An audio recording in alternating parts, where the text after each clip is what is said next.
Vamos a saludar al doctor Radovan Sancevic. Él es médico cirujano, es especialista en cirugía mínima invasiva de la columna.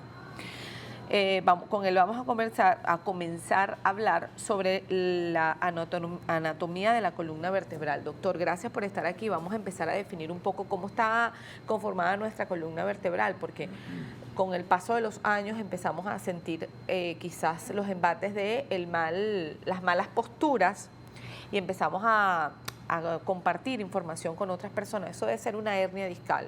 De esto vamos a hablar más adelante, pero vamos a empezar a saber cómo está conformada la columna vertebral, doctor. Buenos días, gracias por la invitación. La columna vertebral es, como se dice, pues, es la columna que sostiene al individuo de pie. Okay. De hecho, nosotros como especie Homo sapiens camina en dos pies. Okay. Es el único animal en la Tierra que camina en dos pies. Con lo cual, nosotros hemos podido diferenciar de los otros animales que podemos mirar al horizonte.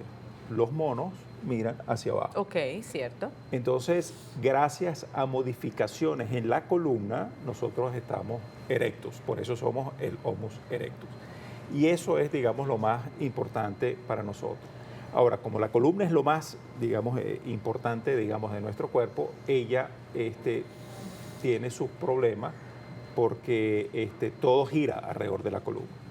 La columna tiene tres fragmentos importantes. La columna cervical, que sostiene la cabeza, la columna torácica, que está en el tórax como tal, y la columna lumbar, que es la parte final de la columna que se une con la cadera. Cada parte de la columna tiene una forma especial. La columna lumbar tiene una curva hacia adelante que es, aquí lo podemos ver, una curva que es hacia adelante. Ok. La columna torácica tiene una curva hacia atrás y la columna cervical hacia adelante. Y esas tres curvas es la que nos mantienen a nosotros alineados. Y cuando comenzamos a tener problemas de esas curvas, de esa alineación, bueno, comienzan nuestros problemas con la columna. ¿Cuáles son las patologías más recurrentes que se relacionan a la columna vertebral? Las que más quizás se repiten. Si escogemos de las tres columnas, la cervical, ajá, la torácica y la lumbar es la que más se ha tenido que modificar para nosotros poder caminar en dos pies.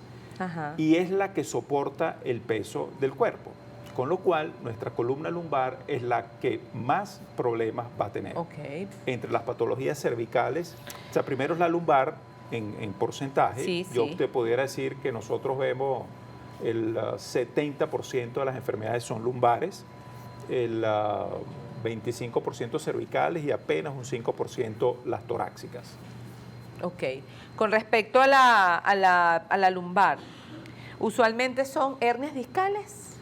En la columna lumbar, que es lo que podemos ver aquí, ajá, la columna lumbar está formada por vértebras, que son estos huesos que están aquí, y entre hueso y hueso están los discos, que son las almohadillas que permiten la movilidad entre las vértebras. Estas almohadillas son las que más frecuentemente se dañan. Dentro del daño de las almohadillas, la más frecuente es la hernia discal. Ok, la más frecuente. La más frecuente.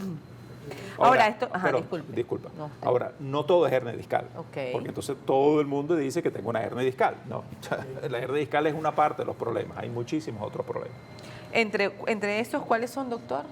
Bueno, tú puedes tener enfermedades degenerativas del disco. Es decir, la hernia discal, ya lo vamos a explicar qué es, pero la enfermedad degenerativa del disco es que la almohadilla esta se va dañando con la edad. Y entonces te produce dolor, molestia, o sea, básicamente dolor. Puedes tener infecciones de los discos.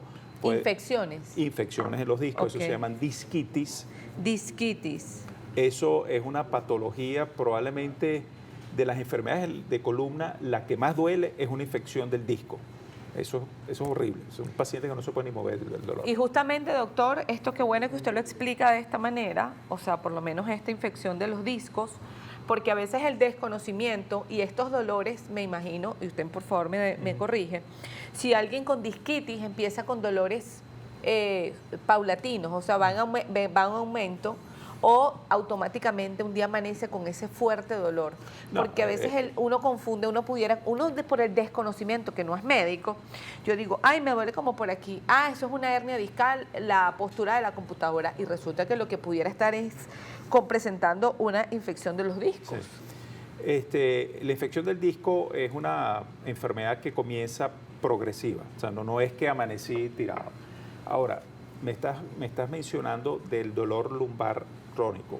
Hay una patología, que de hecho es la más frecuente de todas, que es la ruptura del anillo del disco. Y eso sí quisiera explicarlo. Sí, claro, porque cómo no. todas las personas van a tener por lo menos un dolor de esos en su vida. Okay. Y eso es demostrado. Yo quisiera rapidito mostrarles qué significa eso. Sí, claro, doctor. El disco está formado, o la almohadilla esta está formado por unos anillos de colágeno que están ubicados concéntricamente como la cebolla. A ver si usted puede dejar la figura ahí para que la cámara lo tome y la audiencia pueda entender un poquito. Entonces, estos anillos ¿sí? son de colágeno, son duros. Y adentro está la gelatina. Pero este anillito aquí, ellos a veces se fisuran un poquito, se rompen un poquito. Y eso sí es el dolor que tú me acabas de comentar, que es el dolor más agudo que uno tiene. Doctor, me agaché y me quedé tieso. Ok, sí, he escuchado muchos casos. Eso es muy frecuente, la consulta es muy frecuente. Entonces se produce eso porque ese anillito chiquitico se fisura un poquitico, pero el dolor es brutal. Pero les explico a los pacientes, y es interesante que la gente lo sepa, esto es un dolor que viene, pero es brutal, pero va a desaparecer rápido. Okay. Entonces son esos dolores que me duran 2, 3 días, puede ser hasta una semana, pero después desaparece. Es un dolor que a veces el paciente cuando viene a la consulta me dice, doctor, tuve un dolor que casi me parto en dos. Y yo le digo, tranquilo, no te preocupes, es una fisura. O sea, la gente como que no entiende mucho que es una cosa relativamente sencilla. No, porque cuando te dicen una ruptura, tú te bueno, impresionas. Pero le digo a los pacientes, normalmente, en el 80% de los casos, esas rupturas son pequeñas. A veces ni siquiera las vemos en la resonancia magnética. Por supuesto, esas rupturas pueden ser grandes.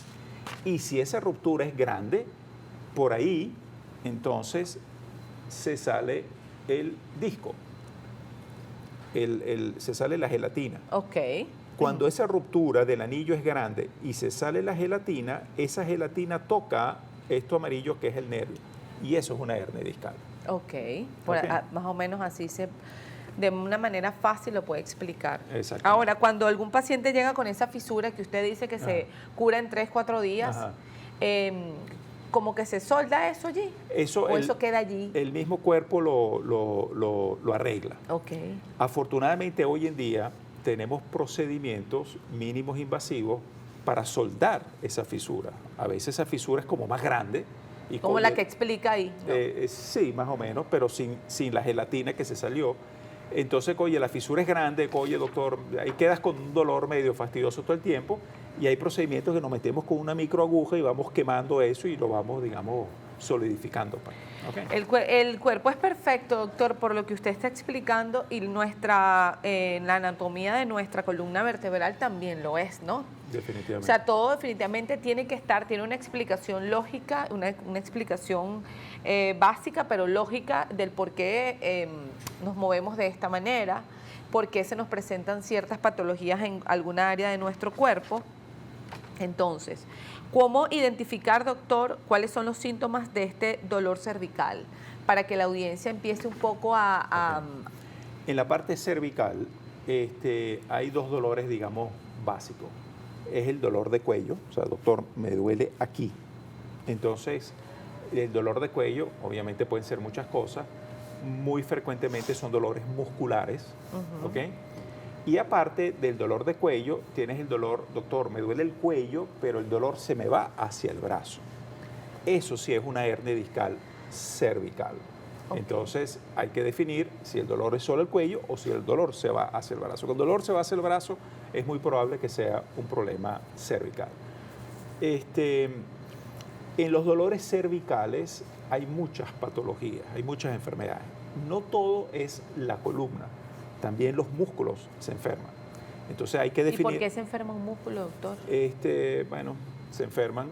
Hay una enfermedad que es la fibromialgia, Ajá, sí, lo he que es una escuchado. enfermedad, digamos, que se está sabiendo mucho hoy en día, antes no se sabía mucho qué era, pero es una enfermedad de un dolor crónico cervical, muy frecuente en las mujeres mayores de 30 años, y es un dolor permanente. O sea, el paciente dice, doctor, yo vivo con dolor todo el día. Bueno, eso puede ser una fibromialgia, y eso no tiene que ver ya con un problema estructural de la columna, y es un problema, digamos, muscular. O sea, ya la columna como tal, tú puedes tener tus discos perfectos, todo está perfecto. Entonces, claro, cuando uno tiene estos dolores, ir a la consulta y obviamente el médico te va a ir orientando y eso. Yo he tenido pacientes que tienen fibromialgia y han ido para 500 médicos y te dicen 500 cosas, unos te van a operar, etc. O sea, hay que tener un buen diagnóstico porque eso es, digamos, lo que te va a dirigir o lo que finalmente te va a quitar tu problema. Ahora, doctor, este tipo de dolores crónicos cervicales se dan, usted dice que es la mayoría de las veces en las mujeres. La fibromialgia. Ajá, la fibromialgia. ¿Y esto da a consecuencia de...? La fibromialgia es una enfermedad, no se está clara todavía por qué, se cree que es algo inmunológico, pero lo que pasa en esos pacientes es que hay una hiperreactividad muscular. Es como que el músculo estuviera permanentemente en funcionamiento. Entonces, claro, no descansa el músculo, entonces estás permanentemente con dolor. Son personas que no descansan bien de noche, el dolor es permanente, cognitivamente también están como medio flojos porque el dolor te tiene agobiado. Y, oye, la fibromialgia es un temita grave para la gente. Pero ¿Y el bueno, tratamiento es? Hay tratamiento médico tomado Sí, y tratamiento con fisioterapias y ejercicio. El principal problema de la gente con la fibromialgia, para que tú veas, es que nadie se los diagnostica. Entonces son pobres pacientes que van años yendo para todos lados. Que Entonces, si un masaje por aquí, que si un masaje o por fueron allá. para un médico para acá, fueron para otro por acá. Y obviamente es una enfermedad que ya está como permeando en la sociedad médica. Al principio No se prestaba mucha no atención. se prestaba mucha atención. Ahorita sí se te presta atención. Bueno, ya la gente se está como, digamos, no acostumbrando, sino sabe que eso existe. Entonces, bueno, la gente comienza a Doctor, pensar. fíjese lo que usted dice, algo muy, muy importante. Enfermedades como esta, en el caso de la fibromialgia hacia la mujer, que se supone la presentan un poco más las mujeres, pero hay otro tipo de lesiones a nivel de la columna, ¿ok? Que si en las vértebras, que si son degenerativas, que si son infecciones de los discos, que si son rupturas del anillo del disco. A veces, doctor, tenemos un dolor, nos acostumbramos inclusive al dolor, como que ya lo hacemos parte de nuestro, no acudimos a un médico, pero resulta que eso debe tener alguna consecuencia con el paso de los años, doctor. ¿En qué momento yo, paciente, que tengo alguna molestia, sea que siento que tengo un músculo que no sé, que me duele, o que siempre tengo esto que a veces tú dices, ay, no, esto siempre lo tengo duro? Bueno, no, es que eso es el estrés, uno le asocia todo al estrés, ¿no? Sí.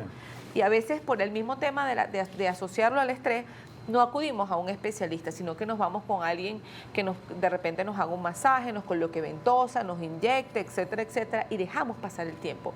¿Cuáles son las consecuencias de hacer esto así? Bueno, perdón. No, y también, doctor, ¿cuál es el momento en que tú dices, no, hay que ir a un médico? Porque a veces lo dejamos pasar, como le digo. Sí. Es interesante esa pregunta porque el dolor crónico es un paquete. Sí. ¿Y por qué digo que es un paquete? Porque después de cierto tiempo que tú tienes un dolor crónico, el cerebro se acostumbra al dolor. Y ya el cerebro comienza a, digamos, rebobinar ese dolor en tu cerebro. Con lo cual, cuando vas para el médico, y pasó mucho tiempo, yo te puedo curar, pero ese cerebro ya quedó medio afectado por el dolor.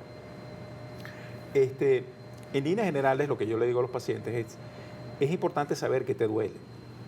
Porque tú puedes tener, por ejemplo, una hernia discal o a veces en las personas mayores hay lo que se llama el canal estrecho cervical. Es decir, que la columna donde va la médula, el canal ese se va cerrando y el paciente tiene dolor, no puede caminar bien, etc. Y eso pasa mucho tiempo así. Entonces a veces cuando el dolor o la sintomatología del paciente tiene mucho tiempo, por más que yo los opere, por más que yo los libere, por más que yo te abra tu canal, etcétera, ya hay un daño, digamos, permanente, irreversible. Por eso a veces hay un dicho que yo a veces quiero que la gente salga de eso. Hay un clásico dicho, digamos, de popular, pues, oye, no te operes la columna hasta que no puedas más. Yo le digo a los pacientes, mira, eso me imagino que se decía antes cuando las operaciones de columna eran un paquete, eran un problema, etc. Pero hoy en día ya no lo es.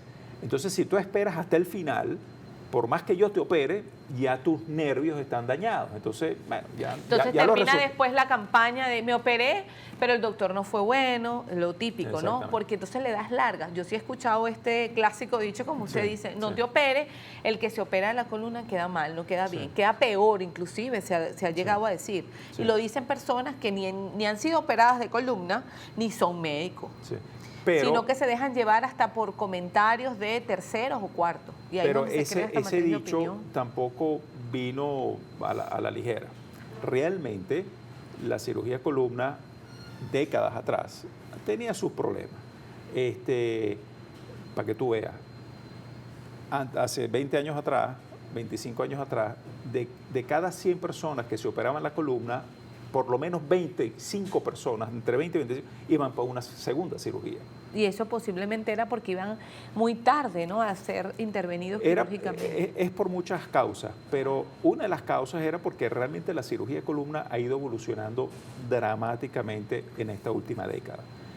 Y es un poco, digamos, donde entra lo que es la cirugía mínima invasiva. Que es su especialidad. Que es la especialidad. Nosotros, para operar la columna, para llegarle a la columna, antes teníamos que abrir mucho músculo, teníamos que hacer mucho daño para poder llegar ahí.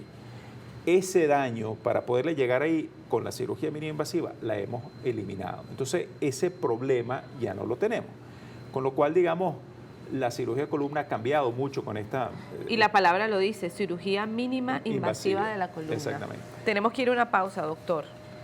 Hay una pregunta que le hacen, ¿es bueno tomar magnesio para no sufrir de estos dolores? ¿Será verdad? ¿Qué nos recomienda para el dolor lumbar? Le pregunto. Mira, el magnesio es una medicina que es buena, se toma para mucho, pero el magnesio realmente es para problemas articulares, artritis y ese tipo de enfermedades reumáticas.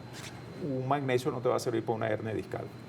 Una pregunta, doctor, ¿cuánto tiempo puede durar una persona con un clavo bloqueado de acero quirúrgico, ojo, en las piernas? Sé que no hablas de eso, pero me gustaría saber si esta persona puede durar con estos clavos muchísimo tiempo. Bueno, el clavo bloqueado es por fracturas de fémur, eso es otro tema. Pero tú puedes vivir con eso toda la vida. Okay. Hablamos durante el corte que el doctor quiere hacer una aclaratoria en función de uno de los mensajes que estuvimos leyendo ahí mientras estábamos en pausa, de algo que se llama traqueteo. Sí. Un motivo de consulta relativamente frecuente es que el paciente te dice, doctor, muevo el cuello y siento traqueteo, o cuando me agacho siento como algo que se mueve, etc. El traqueteo es algo muy frecuente en la columna, así como cuando uno se suena los dedos. Bueno, es lo mismo en el cuello o en la columna lumbar. El traqueteo, si no está acompañado de dolor, no tiene ninguna importancia. Entonces la gente me pregunta, ¿es bueno que me traquetee? Bueno, sí, si no te duele, lo puedes hacer, pues. Entonces, ¿pudiéramos pensar que es una especie de liberación de allí o no? Bueno, para que tú veas, hay una pregunta que siempre has hecho, bueno, ¿por qué es el traqueteo? Todavía nadie sabe exactamente por qué es. Se cree que hay liberación muscular, hay unas articulaciones que medio se mueven. Pasa cuando uno de repente se suenan los dedos, ¿no? Tú sientes como algo diferente en la mano, qué cómico. Sí. Bueno, doctor, estamos acá haciendo como una recopilación de todos los puntos que hemos escrito. Por ejemplo, las enfermedades lumbares degenerativas del disco. ¿Cuáles son, doctor? La enfermedad lumbar degenerativa del disco consiste simplemente es que esa almohadilla va perdiendo su altura y va perdiendo su turgencia, su elasticidad. Es como no es un cartílago, pero es como un cartílago que se va deformando. Y eso produce mucho dolor de espalda. Eso no es una hernia discal, eso es simplemente dolor de espalda. Doctor, me duele la espalda, me agacho, me duele, voy para el gimnasio, me duele la espalda todo el tiempo. Y eso es por enfermedad degenerativa del disco. Y hay mucha gente joven que sufre de eso, además. No tiene que ver con la edad. No tiene que ver con la edad. La enfermedad degenerativa de disco, porque hay gente de, 25 años, 30 años que tienen su disco completamente degenerado. ¿Por qué se degeneran los discos? Hay muchas causas. Hoy en día inclusive se cree que hay causas infecciosas. O sea, cuando te da un virus como el coronavirus que te atacaba el corazón, pero hay virus que te atacan las almohadillas estas y se van dañando. esa enfermedad degenerativa discal a veces es bien problemática porque limita mucho al paciente. Imagínate vivir con dolor todos los días y no puedo hacer nada, etc. Para eso, digamos, la cirugía de columna lo ha resuelto. Hoy en día sacamos el disco por completo y lo restituimos con discos artificiales o con cajas, etc. Hay toda una tecnología para eso. Hay una forma. Buenos días para el especialista. Tengo 46 años, 3 hernias discales cervical y melipatía. Los neurocirujanos dicen que es de operación urgente y tengo miedo de operarme. ¿Esto es necesario? Le pregunta una señora de nombre Marisela. Ella pone ahí que dice que tiene mielopatía. Ajá. Mielopatía significa que hay daño de la médula. Ok. Cuando tú tienes daño medular, bueno, tú tienes que ver que probablemente esas hernias discales no, o sea, deben ser complicadas, o sea, deben estar dañando algo ahí. Probablemente ella debe tener indicación quirúrgica, de repente no es de emergencia, pero al tener mielopatía, pareciera que sí. La mielopatía se puede inclusive clasificar. Hay una clasificación japonesa especial para eso y tú puedes decir, mira, este paciente tiene tantos puntajes para esto o lo otro. Y ahí uno puede decidir si eso es quirúrgico o no. Doctor, con respecto a las enfermedades degenerativas del disco que usted dice que no tiene edad, se puede presentar inclusive en personas de 25 años. ¿Hay una manera de evitarla? ¿Tiene que ver con la postura nuestra, con el peso que alzamos o no tiene nada que ver? La enfermedad degenerativa, como te dije, hay muchas causas. Hay causas que pueden ser por peso. Uno ve en la consulta muchos pesistas de esto, o profesionales, o gente joven, que entonces finalmente el peso excesivo te daña el disco. Ajá. Pacientes que fueron esas obesidades mórbidas, que se operaron y se adelgazaron 30, 40 kilos, también pueden tener lesiones del disco. El peso definitivamente influye, no es la causa definitiva de todos los problemas, porque hay gente flaca con lesiones de disco, pues, pero también definitivamente es un factor importante. Y es que definitivamente, doctor, la buena postura o estar libre de dolores de columna o asociados, te permite tener una mejor calidad de vida, porque ¿quién puede vivir, a menos que tú permitas que tu cerebro, como lo decíamos en el segmento anterior, se acostumbre a un dolor de este tipo, ¿no? Pero al principio es muy fastidioso. Sí. Uno debería, para mantener una buena postura, mantener una buena solidez, los músculos que rodean a la columna, básicamente los más importantes son los músculos del tronco, lo que llaman el core. Y esos son los músculos que uno tiene que ejercitar. De hecho, en mi canal de YouTube hay un video muy bueno para hacer 5 ejercicios para el tronco. Y yo lo explico para viejitos, adulto mayor y gente joven. Cada ejercicio se puede hacer de diferente manera. Si uno hace rutinariamente esos ejercicios, oye, el chance que tengas dolores futuros es menor. Obviamente que una patología importante, una enfermedad importante no la vas a evitar, pero te puede ayudar. Le escribe un señor de nombre Rafael González. Mi mamá tiene 90 años y está en silla de ruedas, es gordita y para levantarla me da por su columna. En estos días la levanté y su hueso del esternón sonó. Ahora ella dice que el hueso está partido, le duele. Agradezco su orientación. ¿Qué le puede responder a este paciente? Probablemente fue cuando la movilizaron, como a los 90 años tus huesos están bien frágiles. De repente ahí hubo un movimiento de la costilla o del esternón. La costilla es muy sensible a los movimientos, se puede fracturar un poquitico, se puede fisurar y eso produce mucho dolor. Entonces, con los viejitos hay que estar como moscas. ¿Cuáles son las enfermedades más recurrentes o las patologías más recurrentes en las personas de la tercera edad, doctora, aprovechando En la tercera edad hay 2 cosas muy frecuentes. Uno, son enfermedades propias de la malposición de la columna por el proceso de envejecimiento de todos. Todos en algún momento vamos a irnos a tirar hacia adelante por el proceso degenerativo. Es normal cuando es normal. Lo que podemos es hacer ejercicio, oye, para evitar eso o disminuir ese proceso. Pero todos vamos para allá. A veces los pacientes vienen a la consulta todos choretos y dicen, mira, doctor, tienes que hacer ejercicio, no puedo hacer mucho. Entonces, eso es una de las patologías. La otra patología muy frecuente en la gente mayor son las fracturas, aplastamiento por osteoporosis. ¿Eso qué significa? Que la vértebra, esta parte aquí anterior, por el mismo peso del cuerpo o por una caída o lo que sea, se aplasta la vértebra porque la vértebra está osteoporótica. y eso produce mucho dolor. Eso son fracturas por aplastamiento. Hoy en día, afortunadamente, tenemos un procedimiento que a mí me encanta hacerlo porque ayuda muchísimo al dolor, que es la vertebroplastia. Es decir, le colocamos adentro de la vértebra una aguja y con esa aguja inyectamos una resina, que esa resina se pone dura adentro y endurece la vértebra. Y eso se llama vertebroplastia y es uno de los procedimientos, digamos, que a mí más me gusta hacer porque los dolores mejoran muchísimo en la mayoría de los pacientes. Gracias por continuar allí. Ahí tienen en pantalla una lámina o una imagen sobre algunos de los síntomas de un síndrome que se llama síndrome de cuello de texto, que es dolor en la parte alta del cuello, dolor en la base del cuello, hombros y parte alta de la espalda, dolor de la zona dolor de la zona media de la espalda y dificultad para respirar. Doctora, ¿a qué se debe este síndrome de cuello de texto? Como pueden ver aquí, en la imagen del muñequito, ven que la parte cervical está tirada hacia adelante y ahí ponemos inclusive las angulaciones. De 0 grados puedes terminar hasta 60 grados tirado hacia adelante. Entonces, lo que habíamos hablado inicialmente, la columna tiene que estar balanceada. Ajá. Esas curvas, esas 3 curvas, la lumbar, torácica y cervical, tienen que estar balanceadas. Si tú comienzas a desbalancear la cervical porque estás permanentemente así, eso te va a producir problemas. Y eso pasa usualmente cuando estamos mucho tiempo frente al teléfono.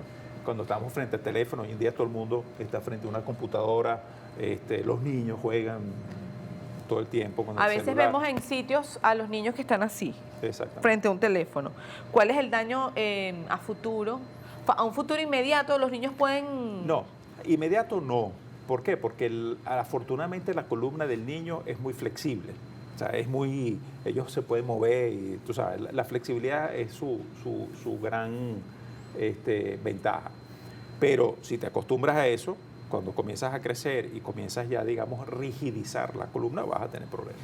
Evidentemente. ¿Cuál sería la posición ideal, doctor, si nosotros, por ejemplo, trabajamos mucho con el teléfono, en vez de estar así, a veces uno como que hasta se olvida, con el teléfono en la mano estás así todo el día? Sí, uno está así. Uno debería, digamos, tener el celular un poco más elevado. Claro, el tenerlo elevado también no es cómodo, porque no es cómodo estar así. Por eso, pues, a veces con las computadoras y todo hay que tenerlas elevadas. Entonces, tú tienes que, tu angulación, o sea, no puede ser así, sino tienes que tenerlo más o menos así. Hay hoy en día mesas especiales en los trabajos que hasta las puedes levantar. O sea, tú puedes estar parado trabajando. Entonces tú puedes intercambiar entre estar sentado y estar parado. Lo que estábamos comentando antes, que cuando uno está sentado frente a una computadora, uno tiene que pararse a la media hora o a los 40 minutos. Así sea 2 minuticos o 3 minuticos para relajar la columna y volverse a sentar. El ser humano realmente fue diseñado para estar acostado y estar parado.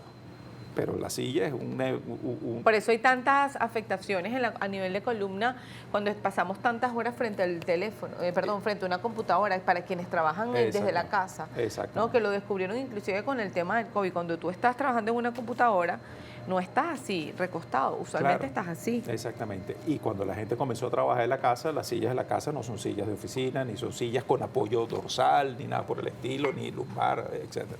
¿Qué es lo que tiene que tener, no? ¿Cuáles son estas recomendaciones, doctor, que usted le puede hacer a las personas para una postura correcta? Bueno, cuando uno está parado, yo a veces le digo a los pacientes, hay una manera muy sencilla para ver qué tan malo estás o no. Es estar parado y pegarse a una pared. Ajá. O sea, pegarte completo a una pared y pegar la cabeza a la pared. Ahí es que estás tú recto y balanceado. Si tú te pones pegado a la pared, tú te vas a dar cuenta qué tan deformado estás hacia adelante, porque te vas a echar para atrás, uy, estoy malísimo. Entonces a veces le digo a la gente, péguense a la pared para que te resetees y te des cuenta lo mal que estás en tu posición. Dice, excelente programa, soy sobreviviente de cáncer y por las quimio y la edad hay osteoporosis en la columna. Cuando camino trechos largos siento que estoy cargando un saco de cemento. También tengo rectificación de cervical por accidente. Pregunto, ¿con osteoporosis se pueden operar la columna y lograr mejorías? Le pregunta esta paciente. La osteoporosis es un tema importante para la cirugía de columna. Porque, oye, cuando vamos a operar la cirugía de columna y vamos a poner unos tornillos, unas barras, unos soportes, si lo integras a un hueso que está osteoporótico, eso puede fallar, se puede mover, se puede torcer, etc. Afortunadamente hoy en día tenemos técnicas que están diseñadas para pacientes osteoporóticos y eso obviamente lo estamos haciendo. Buenos días, doctor. Tengo hernias discales a nivel lumbar, pero nunca me veo molestado hasta ahora. Quisiera saber cómo se relaciona esto. Siento que me duelen más los músculos que otra cosa. El dolor muscular, cuando el paciente dice, doctor, siento aquí dolor muscular, en la mayoría de los casos es por un disco dañado, no es el músculo. Mucha gente cree que me duele es el músculo. No, no, no. La respuesta del organismo ante un disco dañado es que te contractures para que te duele menos. Entonces, eso es lo que tú sientes, la contractura, consecuencia de algún problema discal. Ajá, doctor. Entre las preguntas que también han surgido es saber un poco sobre la escoliosis. ¿Qué es la escoliosis? Okay. ¿Quiénes usualmente la presentan? La escoliosis es una deformidad de la columna lateral. Esta es la columna, digamos, tiene que ser recta. Cuando tenemos torceduras de la columna, entonces tenemos escoliosis. Esas torceduras se pueden ver en los muchachos jóvenes, que son las escoliosis juveniles, y las podemos tener en los adultos. Yo realmente soy especialista en escoliosis del adulto. Se manejan, digamos, muy diferente a los niños. La escoliosis muchas veces, tú puedes tener varias curvas, pero si finalmente esas curvas medio te mantienes balanceado o las curvas no son grandes, no vas a tener problemas, digamos, durante toda tu vida. Pero si esas curvas van avanzando, entonces a veces las vértebras se van moviendo y los discos se van dañando y eso te puede producir mucho dolor. Entonces tienes que corregir la escoliosis. Hay ciertos criterios para ver a quienes operas, a quienes no, etc. Hoy en día, en la cirugía mínima, uno de los grandes avances de la cirugía de la escoliosis ha sido la cirugía mínima invasiva. Pues las cirugías de la escoliosis son esas cirugías grandes, abiertas, en los tiempos, muchos tornillos, etcétera, que hoy en día hay casos que hay que hacer así. Pero hay casos que ya podemos resolver con cirugía mínima invasiva y te hace, digamos, todo el proceso mucho más llevadero. Y puedes tener, como lo decíamos en los segmentos anteriores, puedes tener mejor calidad de vida, ¿no? Sí, definitivamente. Aquí hay una persona que le pregunta a José Julio Enríquez, tengo un diagnóstico de neuropatía periférica crónica luego del COVID. Aparentemente por diagnóstico perdí fuerza y volumen muscular, presento fascitis plantar, hormigueo, entumecimiento de las extremidades. ¿Qué le puede responder a este paciente? La neuropatía es que el nervio está dañado. Ajá. Ahora, el nervio se puede dañar en la columna, por hernias discales, tumores, lo que tú quieras. Pero el nervio, cuando sale de aquí, digamos, él llega hasta acá abajo. Hasta abajo. O sea, el nervio tiene un trayecto por lo menos 1 centímetro, o 1 metro, perdón. El nervio se puede dañar en ese trayecto. Entonces, eso se llaman las neuropatías periféricas. El COVID produjo mucho eso y hay muchas causas que producen esa neuropatía. Esas neuropatías no hay mucho que uno pueda hacer, honestamente, porque son daños ya del nervio. Y ahí lo que normalmente se produce son dolores, molestias, etcétera. Bueno, hay mucha medicación para eso. Pero es una patología, digamos, no de columna, sino más un problema del nervio periférico. Le escribe otro paciente, soy Anthony Rodríguez, por favor me indique por qué le diagnosticaron cervicolumbalgia a mi mamá. Estoy escuchando el programa y el tema de la fibromialgia. Ella me dice que esos son sus síntomas, quedo atento. Cuando te dice me diagnosticaron cervicolumbalgia, realmente no te diagnosticaron nada, porque cervicolumbalgia significa dolor de espalda, dolor cervical y lumbar. Entonces, cuando te dicen, doctor, a mí me diagnosticaron lumbalgia, yo le digo, mira, te dijeron que tiene lumbalgia, es el término médico de dolor de espalda. Eso no es diagnóstico, eso es un término de cómo... Es un síntoma. Es un síntoma. ¿Y se trata con...?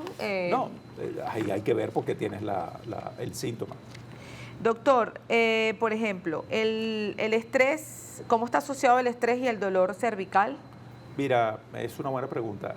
cuando tú tienes una patología cervical, hernia, degeneración, y tienes dolor, eso ya está comprobado científicamente. Vamos a suponer que en la escala del dolor del 1 al 10 tienes 3 o 4, pero si estás estresado, tienes problemas con tu pareja, divorciado, te botaron del trabajo, lo que sea, ese dolor lo vas a sentir no en 3, lo vas a sentir en 9. Intenso. Y no es que la patología empeoró, sino que el umbral del dolor bajó. Tu percepción del dolor es mucho mayor. Y eso está, y es así. Entonces, ¿cuál es entonces la recomendación, por ejemplo, si tengo... Cuando tú tienes, ahí lo que hay que determinar realmente es de lo que tú tienes, tratar de determinar qué tanto es tu estrés y qué tanto es realmente la patología de columna. Porque a veces uno tiene pacientes con mucho dolor en la columna, ves las placas y no ves nada importante. Y es realmente el estrés. Cuando escudriñas un poco el paciente, te das cuenta que es el estrés. Otro término que uno va escuchando mucho con el paso de los años es el dolor de la ciática. Okay. ¿Qué es, hacia dónde, qué significa esto? Okay. ¿Qué es? Okay. El dolor de la ciática es el dolor que sale de la columna y se va hacia la pierna. ¿Y eso por qué es? Los nervios que salen de la columna lumbar, 4 de esos nervios forman el ciático. Es decir, el ciático está formado por 4 nervios. Así que si yo tengo un problema de cualquiera de esos 4 nervios, el dolor me va a llegar hasta la pierna.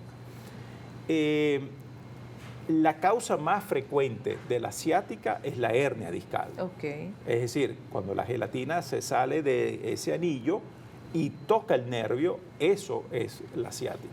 Y puede ser tremendamente doloroso. ¿Y el tratamiento, eso no requiere de ninguna intervención quirúrgica? Sí, bueno, obviamente que de las hernias discales que producen ciática, tú tienes que evaluar qué tan grande es la hernia, dónde está ubicada, si el paciente responde o no al tratamiento, etc. Muchas de las hernias con tratamiento médico mejoran y no hay que operarlas. Inclusive yo hago un procedimiento que se llama bloqueo del dolor, que es como una infiltración que hacemos dentro de la columna, que, oye, mejora muchísimo a los pacientes. Pero, oye, cuando la ciática no mejora ni con tratamiento médico ni con bloqueo, hay que operarlo. O sea, hay hernias discales que son quirúrgicas. Escribe el profesor William Álvarez en Valencia: esto del estrés es algo que nos afecta a todos. Definitivamente el estrés es el primer enemigo del individuo, ¿verdad, doctor? Bueno, hay más preguntas que le están haciendo. Dice por acá al doctor: ¿cómo se cura la sacrolitis? ¿La artritis afecta a la columna? Le escribe María Prieto. Sí. Una de las principales causas de dolor es una artritis en la columna. Y hay enfermedades que son artritis en la columna. Y eso hay que saberlo porque son también pacientes que van para diferentes médicos y no saben qué tienen, y lo que tienen son artritis en la columna. Ahora, la sacroileitis, lo que me estaba preguntando la persona, la sacroileitis es una articulación que está aquí abajo, que está entre el sacro y aquí viene la cadera, pues. Esa articulación se llama sacroilíaca y esa articulación puede inflamarse y producir una sacroileitis. La enfermedad más típica de la sacroilitis es la espondilitis anquilosante, es un tipo de artritis en la columna y es muy dolorosa, pues. Hay el otro síndrome del que queremos conversar, síndrome de la billetera. Son términos como muy jocosos, ¿no, doctor? Sí. Síndrome de la billetera, ¿de qué va, doctor? El síndrome de la billetera es que cuando uno se sienta con la pelvis. Y hay un músculo, hay un hueso que es el isquion, que justamente está donde uno pone la billetera. Si yo me siento, yo tengo que estar, digamos, paralela las dos partes de ese hueso. Si yo me siento con una billetera muy grande, ese hueso queda torcido. Entonces mi columna queda hacia un lado, con lo cual tengo que corregirla. Entonces le estoy dando a la columna una curvatura anormal, no balanceada, lo que hemos hablado al principio de la columna. Y eso crónicamente te produce dolor de espalda. Y se resuelve simplemente disminuyendo el grosor de la billetera. ¿Y con el paso de los años te puedes ver de lado, no?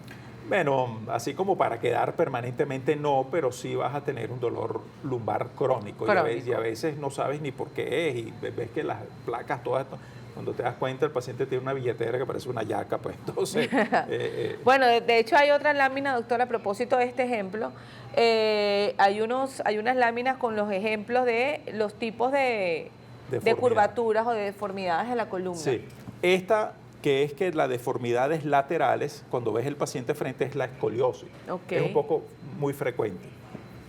Esta se llama cifosis, es cuando el paciente está tirado hacia adelante. Eso es lo que nos va a pasar a todos cuando nos pongamos viejitos, todos nos ponemos cifóticos. Pero hay cifosis importantes, por ejemplo, en la gente joven. O sea, la gente joven hay ciertas enfermedades que te cifotizan, o sea, te pones muy cifótico. Y esto que se llama lordosis es que en vez de que te vayas para adelante, tienes una curvatura, esta curvatura es exagerada, pues, y eso también produce sus problemas. Con lo cual lo que uno ve aquí es que ese balance de la columna es fundamental. Por eso son estas recomendaciones que usted nos ha venido dando durante todo el programa. Exactamente. Vamos a seguir revisando algunos comentarios que le van llegando al doctor porque hay que aprovechar el momento de la visita del doctor. Dice, buenos días, feliz sábados. Soy odontólogo y desde hace mucho tiempo se habla de la relación de la patología dentaria. Tiene mucho que ver con muchas dolencias en nuestro cuerpo. Soy testigo personal de eso. Por favor, tomar en cuenta la boca. Tómense un minuto de revisarle la cavidad bucal al paciente. Recuerde que el cuerpo humano no camina solo y a veces el exceso de medicamento empeora la situación. Bueno, en la parte bucal, la articulación temporomandibular, que es la mandíbula con la unión de la mandíbula con el cráneo, ahí tiene que ver mucho el estrés, la posición del cuello, etcétera. Es decir, definitivamente es importante. Dice, soy Gladys de Barquisimeto, soy paciente con artritis reumatoidea de muchos años. Hoy en día presento dolor en el brazo izquierdo. ¿Alguna recomendación? Bueno, la artritis reumatoidea puede afectar definitivamente la columna. Así como se te deforman un poco los dedos, se te pueden ir deformando algunas vértebras en la columna y eso puede producir definitivamente dolor hacia el brazo. Buen día, viendo el programa, mi nombre es María Pérez, me gustaría preguntar, mi mamá tiene 78 años y mantiene un dolor fuerte en la parte lumbar, ya le mandaron todo tipo de medicamentos y continúa igual, me gustaría que el doctor me orientara ya que no le permite estar sentada ni para pura acostada y derecha. Bueno, obviamente uno tiene que evaluar al paciente a ver qué es lo que está pasando, pero oye, si un paciente tiene un dolor tan frecuente, tan profundo, oye, eso hay que evaluarlo, porque sí se le puede ayudar al paciente. Asumir de que, oye, tengo dolor y por cierta edad me voy a quedar así, eso no está bien. Buenos días, ¿qué recomienda el doctor para el síndrome piramidal? El síndrome piramidal, ¿Qué es ese síndrome, doctor? el síndrome piramidal es un dolor en el glúteo, o sea, un dolor en el glúteo, es un dolor muy puntual. El síndrome piramidal es una contractura de un músculo que se llama piramidal y por debajo de ese músculo pasa el nervio ciático. Entonces, si ese músculo está contraído, me duele el nervio ciático. Eso es otro mito urbano, ¿cómo se llama? El síndrome piramidal. El síndrome piramidal existe, pero no es frecuente. Lo más frecuente es que el dolor del glúteo sea por una hernia discal. Doctor, cuando las personas tienen, por ejemplo, dolores de rodilla, ¿tiene algo que ver con la columna? Bueno, para que tú veas que el dolor en la rodilla, que viene de arriba hacia abajo, pero viene en la rodilla, puede ser o por la rodilla o por una hernia discal del nervio número 3 lumbar. Entonces yo tengo a veces que trabajar con los traumatólogos para ver si es la rodilla o es el nervio número 3.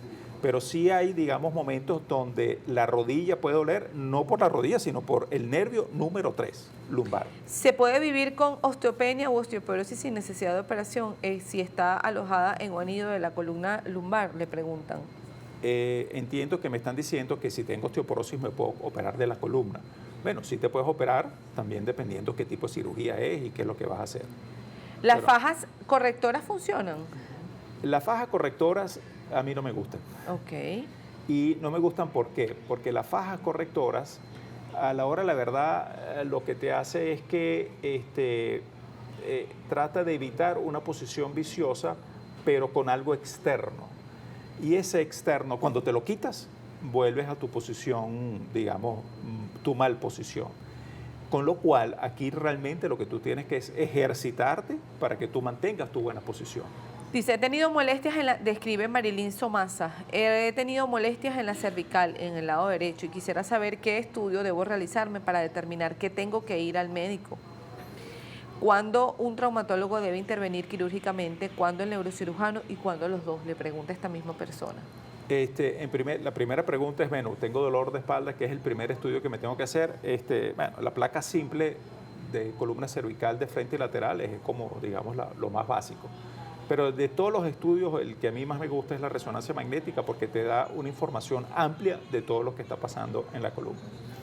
Pero a veces no hace falta, pues con la placa simple es suficiente. Hola doctor, le escribe Ana. Hace 10 años me empezó un dolor en el talón que al levantarme me duele, pero al empezar a caminar se me quita. Por varios años el dolor se me fue y ahora lo tengo otra vez, le pregunta. El dolor en el talón puede ser o por reflejo de una ciática que llega hasta abajo o porque hay una enfermedad del talón, del pie. Pareciera que es un problema de pie. Ella debería ir a casa de un traumatólogo especialista de pie. Dice Néstor Rivas que tengo dolor por bíceps femoral en la cadera. ¿Qué me recomienda? ¿Dolor por bíceps? Bíceps femoral en la cadera. Bueno, bíceps femoral es el músculo. De verdad que no sé a qué se refiere. Le puede escribir al doctor, a usted, al señor Néstor, usted le puede escribir directamente al doctor Radovan Sansevic en su cuenta en Instagram y por allí seguramente va a tener chance el doctor de pues responder su pregunta puntualmente. Lo importante es que hay muchas personas que nos escriben, tengo hernia discal L1, L2, L5, L3, nos dan las indicaciones, pero no terminan de colocar cuál es la consulta y saber de todas maneras que por acá no podemos pasar consulta, solamente es una orientación a la patología que usted cree que tiene. Mi hijo de 23 años le diagnosticaron compresión radicular cervical bilateral, estenosis medial de canal medular y producción del anillo fibroso en segmento C4, C7. ¿Tiene que operarse?, le preguntan. Bueno, obviamente sin ver las imágenes es un poco difícil saber si es quirúrgico o no. Me llama la atención que tan joven tenga esa patología. De repente tendrá algo más importante ahí. Ahí lo importante son ver las placas, pues uno viendo las placas y correlacionar las placas con la sintomatología que uno sabe. ¿Cómo nos ayudamos a regenerar ese colágeno perdido?, le preguntan. El disco, me han preguntado mucho, ¿hay algo que yo pueda hacer para regenerar el disco? Tomar colágeno, inyectarme plaquetas, células madres, cosas en el disco. Lamentablemente, hoy día no hay evidencia científica verdadera de que podamos regenerar el disco con algún tipo de inyección. Eso lamentablemente no existe todavía. ¿Qué puedo hacer yo? Ayudar mi disco con buena musculatura, buen ejercicio, peso, etc. Con esta última parte del programa queremos que el doctor nos colabore en responder lo de la postura al dormir, doctor. ¿Hay una postura indicada? Porque a veces que si dormimos con una almohada por aquí, que si al revés, que si yo no sé qué, que si en posición fetal, ¿qué tan recomendable es esto, doctor? Bueno, en líneas generales la mejor posición para dormir es la posición de medio lado, posición, digamos, fetal que llaman. Aquí podemos ver, digamos, ciertas maneras como uno puede, digamos, ubicarse. Lo ideal sería ponerse en posición fetal y las piernas flexionadas. Pero hay un detalle aquí importante. Yo le digo a los pacientes, mucha gente me dice, doctor, oye, me compré un colchón nuevo, ortopédico, buenísimo, y ahí comenzaron mis dolores de espalda. Cada cuerpo tiene su morfología. ¿Qué quiere decir con eso? Hay pacientes que les va bien con una almohada, otros con 2 almohadas, otros les va bien con colchones flojos, otros les va bien con colchones. Es algo muy variable y depende de la estructura de tu cuerpo y de la forma de tu cuerpo. Con lo cual, cuando me dicen, doctor, ¿cómo es la mejor manera de dormir? Yo digo, tienes que buscarla. La que tú consigas cómoda. La que tú consigas comodidad. Y si eso es con 3 almohadas, es con 3 almohadas. Porque a veces te dicen, no, para la cabeza necesito una almohada finita. Bueno, eso para algunas personas, pero otras las necesitan grandes. Entonces es algo muy personal. Doctor, le escribe Lourdes, soy operada de la columna L4, L5, me colocaron disco de titanio, tengo 18 años de operada, ahora se me presenta un malestar en los movimientos de las manos y los dedos. De las manos y los dedos arriba, me imagino, ¿no? La cervical. Sí. Bueno, eso ella tiene que ver, porque eso ya por una patología cervical. Eso no tiene nada que ver con su cirugía, digamos, lumbar. Glenis Gutiérrez le escribe, mi pregunta para el doctor es que tengo un niño de 4 meses y no sostiene la cabeza. Me gustaría saber la opinión del doctor. Bueno, eso debería ir a casa de su pediatra y ver qué es lo que está pasando ahí. El niño tiene un crecimiento motor que hay que ir evaluando periódicamente y hay que ver por qué está pasando eso. No, pues, eso obviamente con la columna no tiene mucho que ver. En relación a la escoliosis, ¿qué nos puede decir el especialista? Ya habló de la escoliosis. Vamos a seguir revisando un poco más de comentarios. Escriben desde Puerto Cabello. Bueno, aquí, ¿cómo mejorar la pluvalgia en un corredor de montaña? Eso me imagino que se refiere al dolor de la parte púbica ahí. Bueno, los corredores y los que hacen mucho ejercicio, hay toda una patología aparte de eso. El paciente definitivamente tiene que cuidarse cuando hace ejercicio intenso. Eso puede ser muy bueno, pero también te puede producir... Mi hijo tiene espina bífida oculta. Un traumatólogo me dijo que podía llevar una vida normal, pero cuando hace algún esfuerzo dice que le duele mucho la columna. Es por lo mismo, tiene 26 años. La espina bífida oculta es como una pequeña malformación de la columna. Cuando es oculta, normalmente no tiene ninguna, digamos, importancia. Él puede tener dolor de espalda como cualquier otra persona, digamos, de su edad, pues habría que evaluarlo. Pues. El haber sufrido un infarto puede influir en el dolor de cuello crocante. Llevo mi tratamiento cardiológico, pero mantengo este dolor siempre y me incomoda. El dolor de cuello no tiene que ver con no tiene nada que ver con las patologías cardiológicas. Bueno, ya vamos a despedir la entrevista con el doctor @RadovanSancevic, es su cuenta en Instagram, su cuenta en su canal de YouTube, donde usted además puede pedirle que le responda algo puntual. Dice, quedó una que la abrimos acá. Soy Ana García, excelente programa. Mi esposo tiene 58 años, era maratonista y muy activo. Dejó de hacerlo por síncope neurocardiogénico desde hace varios años. Hace unos meses comenzó un movimiento involuntario en un dedo, luego le agarró la mano y ahora el movimiento es más fuerte. Fue al neurólogo y le dijo que posiblemente era Parkinson. Se hizo resonancia y no arrojó nada. Pusieron un tratamiento y permanece muy adormecido. Ahora el movimiento involuntario ha llegado al pie. ¿Qué debe hacer el doctor ya que está causando depresión al ver que empeora? Eso es una patología que tiene que ver el neurólogo. Dentro de los neurólogos hay neurólogos de movimientos involuntarios. Ella se tiene que buscar un neurólogo especialista en movimientos involuntarios.